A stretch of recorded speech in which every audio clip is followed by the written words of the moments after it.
তিনতলা বিশিষ্ট টিন কাঠের এই ঘরটি তৈরি করতে প্রাথমিকভাবে নাকি 2 কোটি টাকার শুধু লোহা কাঠই কেনা হয়েছিল।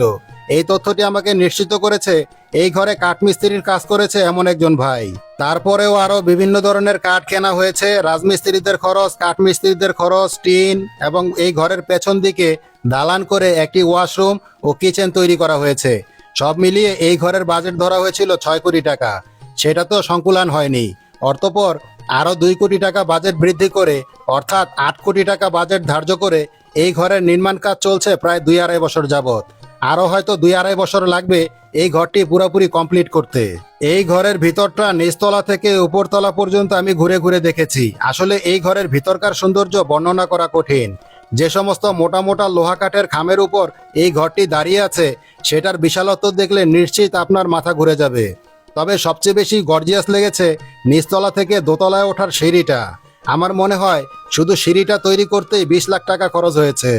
এই বাড়ির সীমানা প্রাচীরের ভিতরে পুকুর খনন করে তার উপর একটি সেতু তৈরি করা হয়েছে। আর এই সুন্দর বাড়িটির নাম হচ্ছে নোভা গ্রিন হাউস।